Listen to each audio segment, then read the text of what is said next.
Well, ultimately, we're a 100% leisure travel company, and our demographic is around $110,000 of average income, average FICO over 730, average FICO score. Age group, upper 40s, low 50s.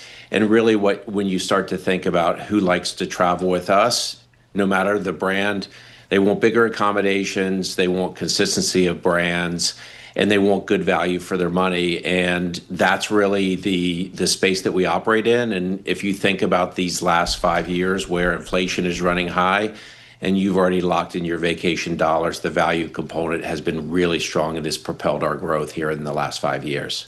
How much of your business is sales of new memberships versus people actually just using what they bought maybe years ago? Right. It's actually one of the best endorsements of people's love of the product is that every year, about 65% of our incremental purchases are from people who already own with us and want either more space or more vacation time. The rest are from our new owner base who are dipping their toe in the water and seeing what this type of vacation travel is all about. So not only are we getting 2/3 of our sale roughly from people who already own with us, what we also see is the people who've paid for their ownership already, there's a 98% retention rate. So two massive validations that once people own, they really love the product and keep buying more. So, timeshares, they get a bad rap. And they have a bad rap. I mean, if you like just Google get out of timeshare, there are legal companies that specialize in getting you out of timeshares. Right. Yeah, I mean, you know this, you know the industry. Is your product Yes. different than what people know as timeshares? Why that Yeah, bad rap? look, it's interesting because I can even feel a little bit uncomfortableness of asking the question because it has a history that predates the great financial crisis. But I think the untold story here and why I love coming on shows like yours, beyond it being a great show, is that the industry's dramatically changed. 85% of the sales today are by companies that you might book your business day, whether it's Marriott, Hilton, Wyndham, Margaritaville, Holiday Inn, Disney. All of these are the brands that have come to the forefront in the last 10 years. And the value proposition, the way of vacationing with a brand you trust is not the reputation that it gained great financial crisis where it was independent real estate developers. And I would just encourage everyone to do your own research about these type of advertisements. There's a lot of press out there that's shown some really negative stories about them. That's for people to do their own research. But what I will tell you is that our retention rate, as I mentioned, 98%, 2/3 buy more. And this is now a massively branded industry that it wasn't when it gained that reputation you're referring to.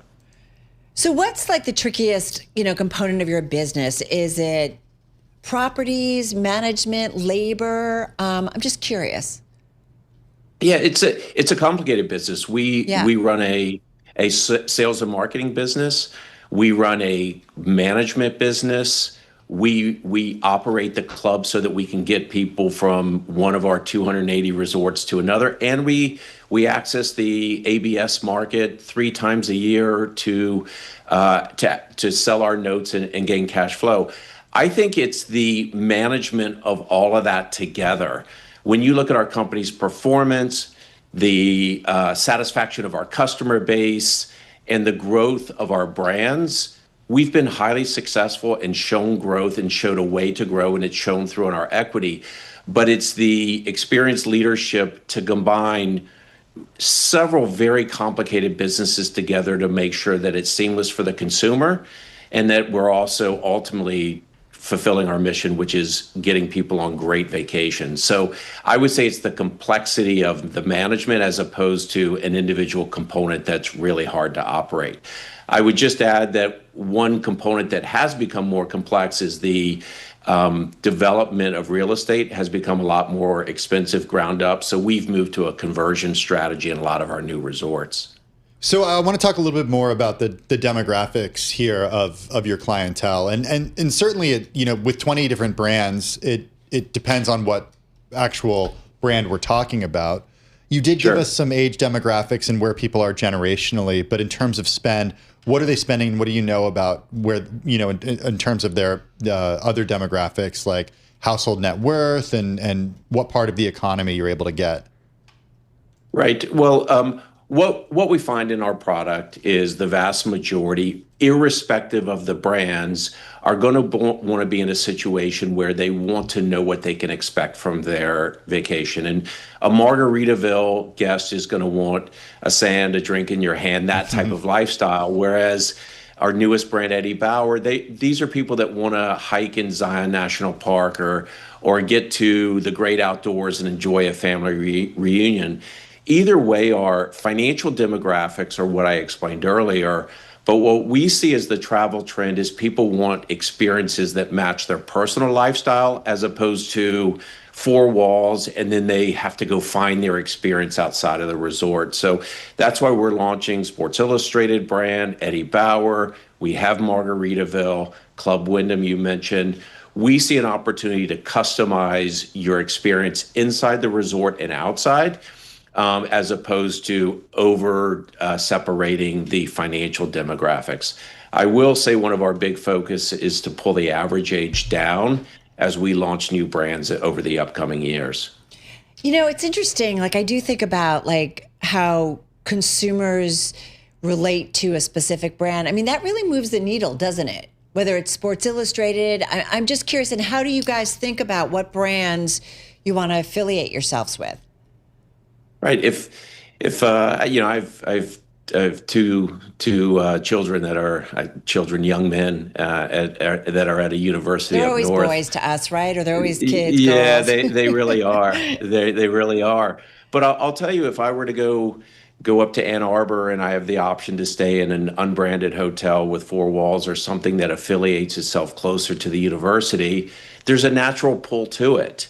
And, I can apply that if you're going to go to a beach destination and you have a chance. And if you're a parrot head and you want to be in that Margaritaville environment versus a resort that's a brand that has thousands of resorts everywhere from the highways to the resort destinations, you're going to go to the Margaritaville location. And our Club Wyndham has a similar type of affiliation. So we just find that people are moving more and more to the lifestyle that attracts them.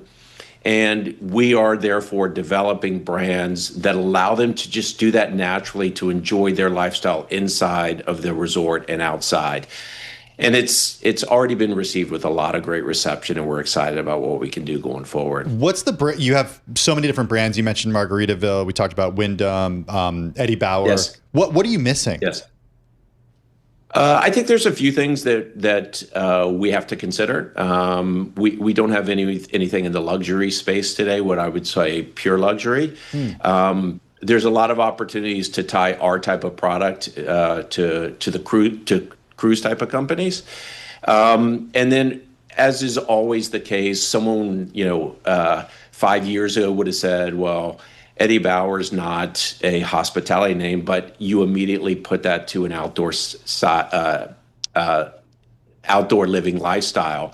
And I think our challenge is there's the typical hospitality verticals, which would include luxury, but there's also just niche lifestyle opportunities that we will look for. But if I could just step back a second, the key to our success is whatever we do, we execute against it and we deliver on what we promise the street. And that success allows us more and more access to more and more brands. So I would expect that to allow us to move into these spaces that we currently aren't in. Well, I'd love to be sitting at Margaritaville vacation or a Margarita Vacation Club with a margarita in my hand. But having said that, before we go, Mike, any signs of stress, any signs of, economic, concerns as you look at your business, or maybe what it tells you about the outlook here? Well, I would say my personal sentiment and what I'm seeing in our business is very similar to what it was 30 days ago, which was there's still uncertainty out there, which causes us to be looking intently every day with any metric internally that would signal the economy is going one way or the other. 30 days on from our earnings call, I would say that our performance and our outlook on the economy looks very similar than it did at the end of October when we reported. Okay. Our leisure travel demand is looking good for Q4. With the sound that the shutdown is coming to an end, I was starting to worry that we might start to see changes in behavior between air and drive-to traffic. Are you seeing that at all? Just very briefly? We have not, and in fact, it looks like our 25 bookings here in Q4 are at or slightly above where they were last year, and we haven't seen a dramatic change. We've seen ever so slightly the change from fly to drive to, but I'm really confident that had it gone on another week or two into the Thanksgiving season, we would have saw a noticeable shift of people in New York saying, look, let me just get to a drive-to destination as opposed to flying to Orlando. I don't want to deal with the hassle with my free time. Fortunately, it looks as if we will avoid that, but at this point, we have not seen an indication that has caused a change in leisure travel.